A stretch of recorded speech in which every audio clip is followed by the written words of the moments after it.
अरू दिन चाहिँ उठ्न जाँगर नलगे तापनि चाडबाड होस् या घरमा केही कार्य होस् त्यो दिन चाहिँ निन्द्रा भने आफै खुल्छ। कति छिटै चाल पाइन्छ होइन भन्नु त। र नमस्ते छ सबैमा, फेरि पनि स्वागत छ मेरो अर्को एउटा भिडियोमा। र छोरीले चाहिँ थाहा नपाइकन उठ्छु भने कि छोरीले त के को थाहा नपाउनु, उसले त अघि थाहा पाइसकेर चाहिँ म उठिसक्दा। अनि फेरि छोरीलाई अब सुताउनु पर्यो भनेर म चाहिँ सुताउन थालेँ।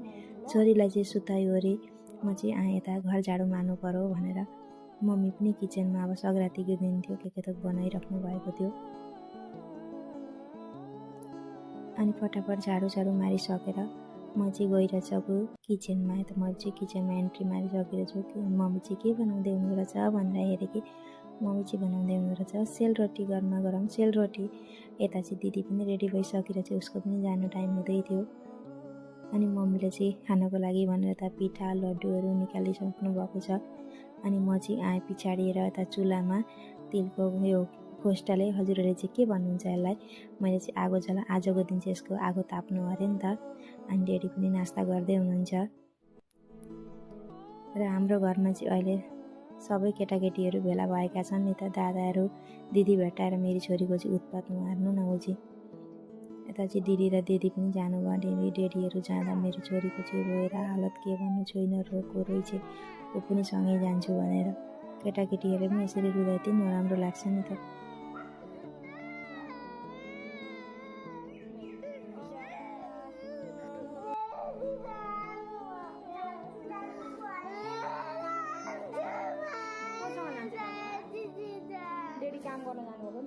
छोरीलाई चाहिँ फकाइ फुस्लाई गरेर मैले पनि नुहाइधुवाइ गरेर यता सूर्यलाई अर्घ्य दिनु पर्यो भनेर आइसकेर छु।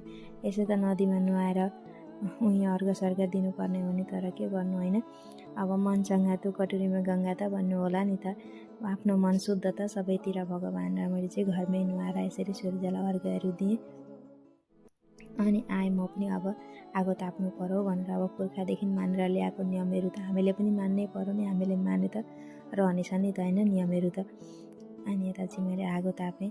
अनि हामीहरू चाहिँ अगाडि अब सानोमा मम्मीहरूसँग नदी नुहाउन जाँदाखेरि यसरी आगो ताप्दाखेरि मम्मीहरूले भन्नुहुन्थ्यो नि त शरीरका रोगहरू सबै हटेर जाउन् यसरी भन्नुहुन्थ्यो नि त। अनि मैले पनि बाबु नानीहरूलाई बोलाउँदै यता आगो सेकिदिँदै गरेँ। अनि अब उनीहरू त सानोलाई के नुहाइदिनु बिहानै भनेर।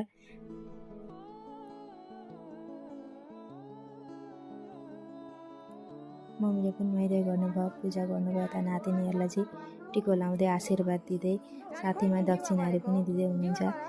नानीकी आमालाई पनि यता टिको लगाइदिइसक्नु भएको छ, र दक्षिणा पनि दिइसक्नु भएको छ। र अब चाहिँ पालो थियो हामीहरू आमा छोरीको नास्ता गर्ने।